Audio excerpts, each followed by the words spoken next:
Hey, whoa, it's a Tuesday. I'm Dominic D'Angelo of AdFreeShows.com, Podcast Heat, and SEScoops.com too. I'm here with Mr. Robert Karplis. He's back. WE Creative _ish. Robert, good to see you. Hope you had a great birthday weekend. Happy belated birthday to you. And I hope New York brought you all the good cheer you needed. New York was absolutely beautiful. It was snowy. I was gonna before we get on. Dom was like, we don't have a blue cherry because I had it all teed up because we got 8 inches in New York, and I was gonna say if you're no, and then I was gonna do a whole. It's the end of the year. It's holiday time. You got to keep it clean for the end of the year. We'll say hi to the folks joining us. Missed you all. Throwing us a was up.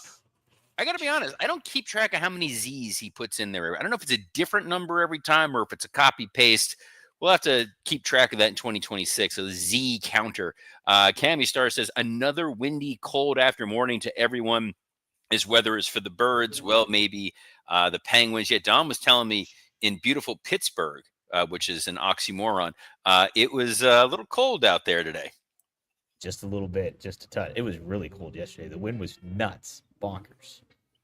We also have a Jay Wade saying, morning, fellas. Hey. With my sporadic appearance. All right. Welcome back, sir. Wrestling Old Head throws a good after morning R&I. It's cold up here, but WWE is heating up going into 2026. Clearly, someone's auditioning for a job with the WWE PR team. So here's to you for that. Dre Owens, hello, R&I from cold and windy. Is our entire fan base today just located in the general Pennsylvania area? I guess so. I didn't know. Primarily just the Amish. Does Willow beat Mercedes tomorrow for the TBS strap? We will get to that. It's funny. I just had a whole conversation about that with Scott Chaplin. We did a Working Stiff Patreon where we went deep on World's End. That should be up on the Patreon soon. It's in your inbox, Dom, if you haven't had a chance to look at that yet and upload it. But yeah, I was blown away that they were really doing Willow and Mercedes for the TBS title on a show that's probably going to be somewhat sparsely attended on television-wise, since it is New Year's Eve. And also, not to get on a tangent, but AEW has been working very, very hard of late to establish a women's tag team division, and then they immediately take one of the women's world tag team champions and put her in a singles match for a title. That is very Vince McMahon-ish. Wanna Breeze says, hello, R&I, new tag champs. Despite the criticism of the Usos as singles, they're a hell of a tag team. They definitely know where their bread is buttered. Can't say otherwise. Wrestling Old Head wished me a happy belated birthday, which appreciate that. I feel at least 1 year older. What was your favorite gift? Yes, Robert. What was it? Actually, my trip was my present. My wife took me up to New York for the weekend. That was the surprise. She plans it out. Had great restaurants. Went to go see some great shows. Got to see Waiting for Godot. They pronounce it Gatto for some reason in this performance, which is odd. But I was 3 rows away. Bill and Ted. It was 3 rows away from Mr. Keanu Reeves. He was fantastic. My least favorite gift was. I was trying to avoid any spoilers in the wrestling world. Didn't want to know what happened on World's End. Wanted to come back and watch it clean. You know who spoiled it for me on my birthday? Not you. You came close. The new world champ. I was like, well, guess I don't need to watch the main event now. So, thanks, MJF. I did. I watched it all. Hold on. Marty wants to come say hello. He's very excited that we're back. We didn't get in until like 1 o'clock in the morning last night, so he did not get a lot of quality time with all of y'all here. Travis Wadlow pointing out I'm in California and it's foggy as hell in the Central Valley. Dang it, so jealous, Travis. Yes, there's some bagging on Nebraska and Oklahoma and various geographical locations. In Florida, it is a cold front right now, admittedly, in Florida. It is. Which means how cold is it? It's 65 right now, which means we did get the frozen iguana alerts. Ooh, this is a real thing. This is a legitimate issue. Iguanas, which are not indigenous to South Florida, have taken over South Florida, and they are huge. They can be 3-4 feet long. They can get 50, 60 pounds. And when they freeze in the cold, They like to live up in high trees a lot, and they will fall like a block of ice. They'll be fine, but if it lands on you, it will kill you. Oh, So we constantly have to be alerted about watching for falling iguanas. They look like they're dead, they're not, but they will absolutely squash you like an Eddie Kingston pre-show match. that's unbelievable. All right, Robert. Before we get to it, I guess let's talk. I want to get your thoughts on at World's End, what you thought of it as a pay per view, and the big happenings that went on. So, admittedly, just spent an hour and a half talking about it in depth. So, I'm going to give sort of the somewhat Cliff's Notes Yeah. version. So, I know we want to get to Raw. They tried. They tried to craft a pay per view that was going to have some storylines and some moments. I don't understand a lot of the decision making that ultimately wound up happening on that pay per view. The way they laid it out did not do them any favors. And Chicago is admittedly one of the hottest crowds in the world. They're sort of an idiot proof building. No matter where you run, when I ran with a company whose name we no longer will ever mention, they were white hot for those shows that we would put on. I mean, packed to the rafters, bell to bell, nonstop. AEW found a way to pretty strongly extinguish that audience. I get that you needed to have your 2 Continental Classic prelim matches in the beginning because you needed to let those guys get a chance to kind of catch their breath a little bit. Having Okada go 20 minutes or 17 minutes and change, and Moxley going 20 minutes. I get it. They needed a breather. Narratively, storyline wise, very, very brief. What I thought they were going with this and where they ultimately went with this did not make a lot of sense. It felt like the setup was there and then they whiffed. So you have Okada going over to Keshta through the utilization of the screwdriver, which makes you wonder, did Don Callis plant the screwdriver? Was he in on it? Was he part of it? Which is what I think we predicted when we talked World's End last week, that the idea was going to be the intrigue of can Takeshita trust Okada? Okada not putting the screwdriver back where it was supposed to go. So when Fletcher went for it, it wasn't there. And Moxley got the win over Fletcher was intriguing because then the other question is, did Okada mess up in putting the screwdriver in the wrong spot, or was it intentional because he didn't want to have to face Kyle Fletcher in the finals? Further intrigue. It would have made more sense for Okada to ultimately win and celebrate this win standing next to 2 guys in Takeshita and Kyle Fletcher who don't trust him, as Don Callis is trying to keep the Don Callis family together. At the same time, Moxley delivering the, it was a hell of a thing. We did this for the fans. And then the rest of the Death Riders, who lost in their match, being hypocrites and descending on and destroying babyface John Moxley, with Renee standing 3 feet away. You've got a minted main event babyface in John Moxley. You've got a killer heel faction in the Death Riders again. You then got what's going on with the Don Callis family and their 92 members. And also, lastly, it would make the unified title situation not feel completely worthless. We unified the titles to never do anything with them, just to split them up again. And oh, by the way, beating Okada going into Wrestle Kingdom, where he's going to be facing Tanahashi in Tanahashi's last match. Yeah. Yeah. So is the international title, is that a thing now again? The international title is a thing. The continental title is a thing. Max is world champion, which is tremendous, but it's like, where do we go from here? I don't see a lot of immediately interesting or exciting avenues. And there was so much filler on that pay-per-view. It was like back-to-back great matches for the Continental Classic. I feel like Scott Chaplin talking about how great the Continental Classic was. But then a men's tag team title match where we just saw the match on TV. So we had the pay-per-view rematch with a somewhat thrown together tag team of Juice Robinson and Austin Gunn. I get that they're in the same stable, but it's kind of like, all due respect to your former co-host, it's Road Dogg and X-Pac as opposed to the New Age Outlaws. Sure, you're not going to be as excited about it. And then the women's tag team title match, which was not doing them any favors, a Darby Gabe Kid match that, for all of the storyline going into it of these guys hating each other, it was just a match that ended with a fluke roll-up. I was like, huh? And then the Mixed Nuts match. I get that it was funny where it's like, they're married and now they're wrestling, but like, find something better for all those folks to do. The Or don't Statlander put him on match, I the thought, show. what? Or don't put him on the show for right now. Well, I mean, the pre-show had Jurassic Express and Jet Speed versus The Demand and Josh Alexander. That feels like a Dynamite main event right there. Yeah. So It's great. a lot of odd decisions. I don't think it's controversial to say it was a somewhat underwhelming pay-per-view, but MJF is our world champion again, so maybe the ends justify the means. That could be very much it. We'll have to preview that tomorrow. Dre Owens asks, Owen, did the Hurt Syndicate just vanish? I found out subsequently Bobby Lashley is injured. Yes. But AEW does not do a great job of explaining when someone's injured or not. I was confused because I saw Mascara Dorada teamed up with Bandito on the pre-show, and there was no Brody King. So my first thought is Brody King injured?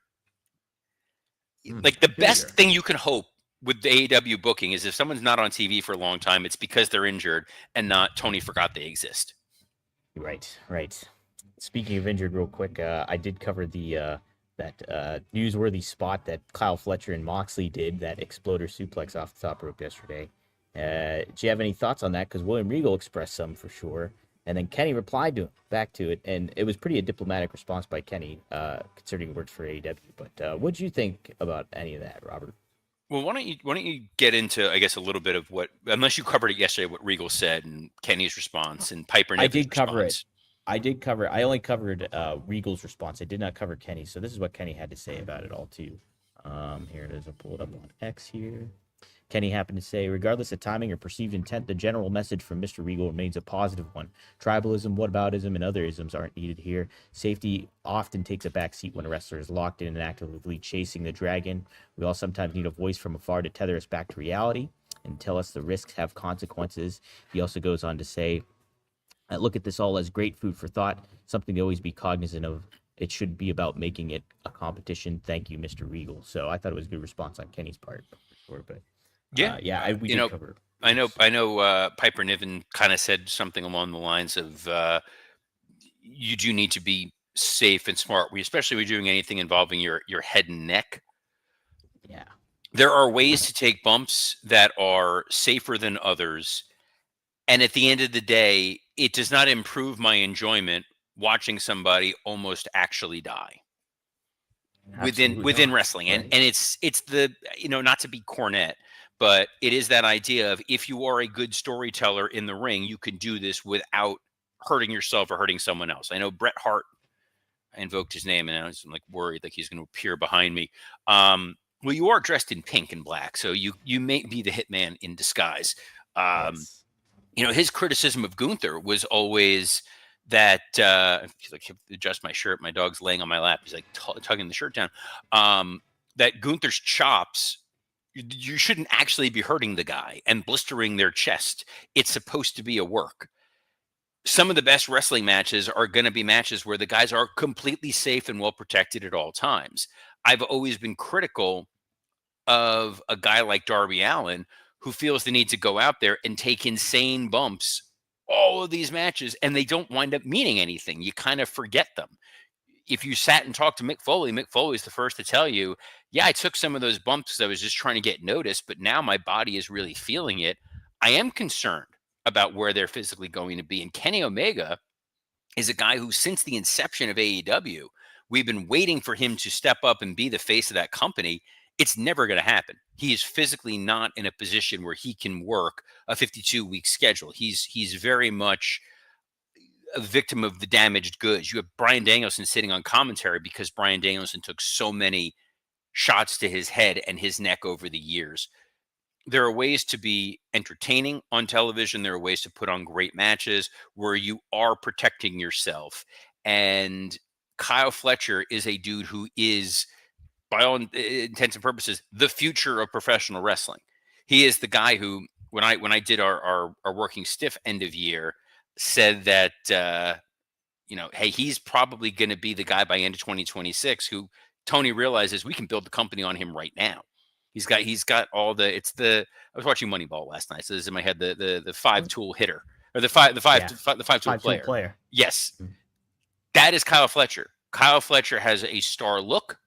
He's got a great physique. He's got a great promo. He's great in the ring in a technical manner. He's great in the ring in a storytelling manner. And he's a guy that can go and do press for you outside. And you go, who's this guy? He's captivating. He's interesting. Yes, very much. And yeah, to your point, Robert, it's like, yeah, it's a shame. You think about Kenny, and you think about a current guy that they're wanting to push to the moon too, and Will Ospreay, who's out on the shelf with a big surgery and everything. So it gives a lot of Devin Dowling consideration. asks, interesting question. Who has Mhm. bigger potential, Kyle Fletcher or Austin Theory? Oh, no, not that. No, he was being a jerk It's about fine. that. It was funny. It was a jerk. He's like, oh, Kenny Omega was the AEW and TNA champion at the same time. That is true. Kyle Yes. Fletcher has the bigger potential. I think number one, there's baggage with Austin Theory that Austin Theory is. It's going to take a long time for him to shake that. There were early behavioral matters with him way, way, way back when. I always find it funny that part of what led to WWE not signing MJF was Austin Theory was so immature in developmental that they're like, we don't want to bring in another 20, 21-year-old kid. We're going to Yeah. wait a couple years to bring him in. And Theory has had 3 or 4 start and stop pushes in the company. This is his second go around in a stable indirectly involving Seth Rollins. He was identified as the chosen one by Vince McMahon. They put him over John Cena and it didn't lead to anything. So I think he's got so much to prove that there's a little bit of flop sweat on what we're going to see from Austin Theory, whereas Kyle Fletcher is such a natural and he's got, as dumb as it sounds, he's got height. And that's Does. always going to make you feel like a big deal. The thing they have to resist with Fletcher is the Randy Orton problem of if the crowd starts cheering for him, that dude is not a babyface. He is an absolute, you want to see him get punched in his nose heel. He's got that bully like face kind of heel, that He's got the classic bully 80s face, and bully J.W. face Walter correctly points out that Austin Theory has the golden egg, which I always bring up as one of the dumbest things WWE ever did. Wow. It was funny, promotional, whatever. But Theory, I don't remember if I said this on here, Working Stiff. I said the issue with Theory is Siri thought I was talking to her, so she turned on. He's Sammy Guevara to me, in that you've given this guy numerous opportunities, numerous chances, numerous pushes. He's never been bad, but there have been so many extenuating circumstances that have sort of derailed things. Well, last night for Theory, I thought was an all right kind of ease into the vision kind of thing, but there's definitely he needs a little bit more going on there. I think, from a delivery standpoint, from a facial standpoint, I don't think he really conveyed anything that was really ooh, can't wait to see Austin Theory and what this new iteration of him is like. I don't think it started off on the right foot necessarily with this. He What looks do you like Danny Garcia, and as a member of the Vision, he feels like the Danny Garcia of that group right now. Mhm. I loved Heyman's opening promo on Raw. Me too. I love this idea of you are looking at the future of the main event of WrestleMania. And I think he's right. I think for I do sure too. Braun Breaker is a guy who's going to main event a WrestleMania.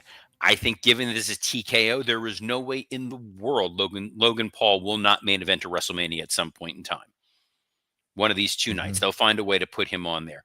Bronson Reed is absolutely a guy who could wind up in a main event spot on Mania. And then there's Theory. Like he's got a lot more to prove than everybody else. We'll see. I'd love to be wrong. I'd love to look back, December 30th, 2026 and be like, my God, Austin Theory put it all together. Heyman elevated him and he is remarkable. Yeah, there's still a chance for that to certainly happen. We'll just see how it all goes, I guess. I did like that opening promo though, I with mean, Heyman, but then yeah, but then again, it's like you leading. say that with Theory, we want to see it with Theory, but on that same show, I saw Javon Evans, I saw Trick Mhm. Williams, I saw an Obafemi promo. The next wave is coming up. Braun Breaker's Yes. promo of, yeah, it was kind of like, I'm going to take the shot at the internet and I'm going to take the shot at the people in the back and be like, well, y'all say I'm the future. I'm not the future. I'm the present. I'm the guy right now and I'm not going to wait. And like, let's go. We'll see. Yeah, we will indeed. Wrestling Old I Head did like that asks, oh, exchange. sorry. He goes, No, that's okay. he said, would you pull the trigger on Breaker on January 5th? No. Um, Would. no, because it then becomes who's taking the title off of Braun Breaker going into WrestleMania.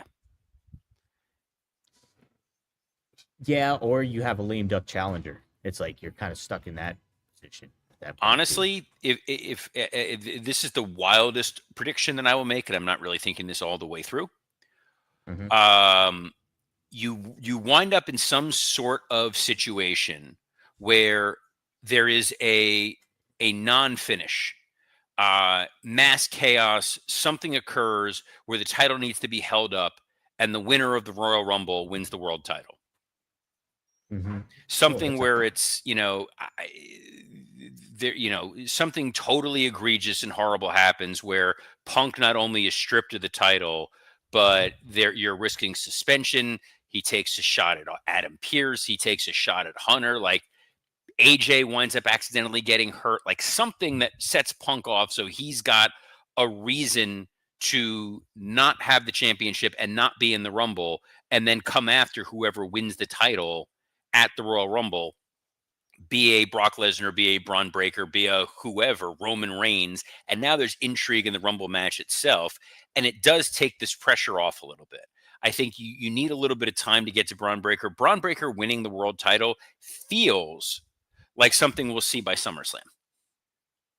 Yeah, I think so. I think at the very least, we'd probably see him by SummerSlam. But I wouldn't be against it if they position in the right manner and they have it. If they just punt Punk and Breaker till WrestleMania, if you get intriguing and you give it like I don't know, you have to have a big hook for it to make it last that long. But I think there's maybe some potential because of that promo. I enjoyed their exchange last night a lot. I I did. enjoyed the exchange. I enjoyed the promo. It does feel like it's a lot very quickly. You went from, Mhm. boy, I can't wait to see Braun Breaker on the main roster, to now the dude's going to be main eventing WrestleMania as world champion. Yeah, yeah, It's pretty close. Warner Breeze suggests two Charles Robinsons. I don't know if Flair's available. it's good. That's a good point. Uh, as far as Raw goes, Robert, we had a follow up with Gunther. He took on our truth, took out our truth. Are you liking how they're handling Braun? Right, I'm not Braun, but Gunther right now. I'm not. This was a great build. I can't wait to see Gunther and John Cena after what we just saw him do to his friend Arch. Oh no, that already happened. Darn it. Yes, yes. Yeah. We went in reverse order here. This was fine. This kept the heat on Gunther. This was an easy match. This was a last Raw of 2025 kind of vibe to it. Totally fine. This is how they're going to use our truth. I'm sure he'd rather have the paycheck than not. Sure. Yep. I don't know. I just have my questions about how they're handling Gunther so far. I think they could have done a better round. I think. Because there's nowhere for him. The problem right now is and that's the other reason why holding up the title in abeyance may make the most sense. It's right. I went Jack Tunney on there. The title is being held in abeyance. Because if you have Gunther and Roman and Braun Breaker and Brock Lesnar and Drew McIntyre, all these somewhat directionless guys going into the Royal Rumble Mhm. to go win the world title, Jey Uso, like, well, that's interesting. Maybe it's AJ Styles. I'm going to win the Rumble so I can, main event my last WrestleMania. Like, there's a way to tell a bunch of compelling stories versus I'm going to win the Rumble to face someone. Right. Yeah. A lot of questions. Raquel, Stephanie, and Nikki.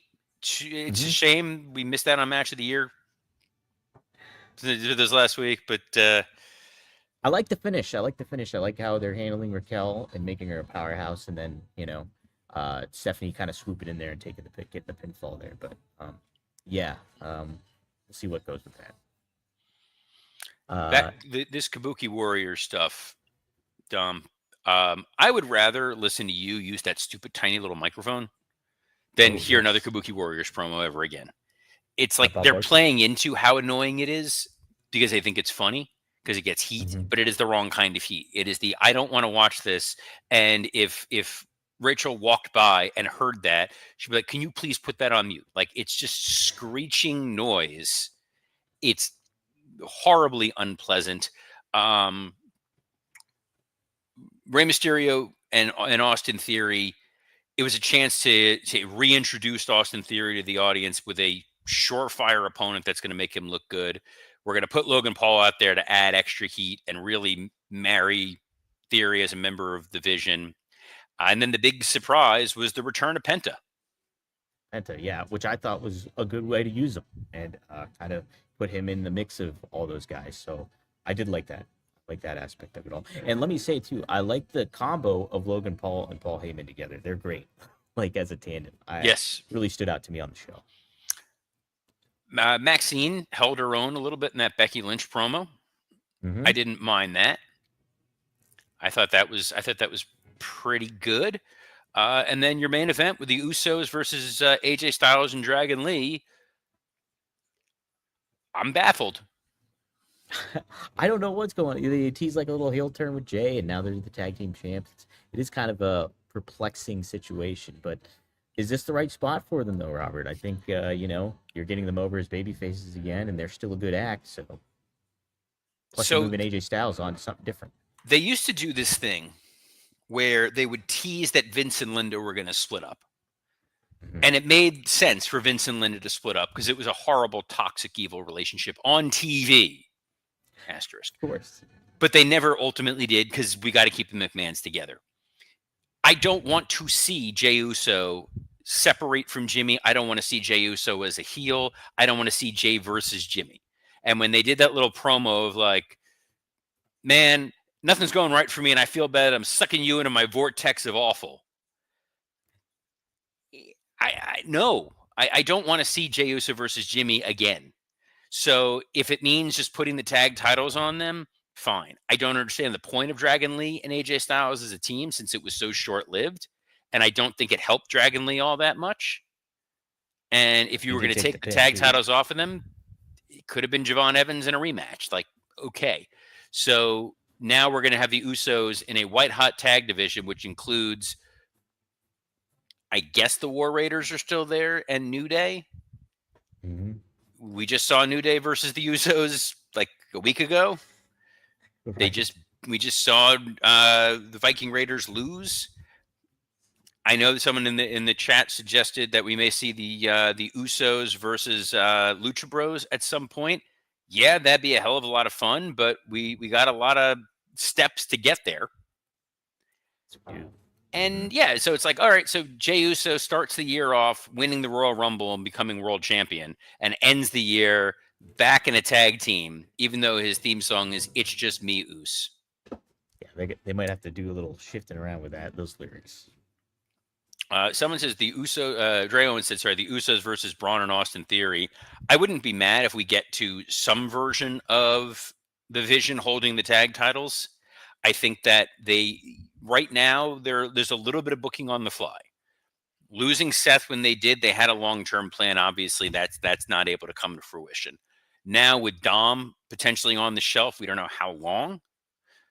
The Intercontinental title is kind of in flux. The tag titles are somewhat in flux right now. And with JD McDonough on the shelf, there's no Judgment Day to pivot back to. Right. There isn't either. Finn did cut a brief promo too on Raw. I don't know if it showed up on the Netflix version of it, but I saw he did it with Brian Saxton, and it was good stuff. He said Byron putting Saxton. Who Judgment Day was on it his back. with Byron Saxton? Finn Oh, no, Balor, they same didn't show person. that on TV. They didn't Byron show it. Saxton, friend of the show. Good dude. How about that? Fellow Great. Gator. Is he really? Oh, yeah. He and I went to UF at the same time. Uh-huh. I think he's a couple years ahead of me, but yeah, we were on there at the same time. And big Byron Saxton fan. Love that dude. Also, shout out to Justin Roberts. It was his birthday yesterday. Mm, So, birthday Justin. yes. Well, unlike your boy Rob Van Dam, you know, the folks that are good to me, I'm good to them.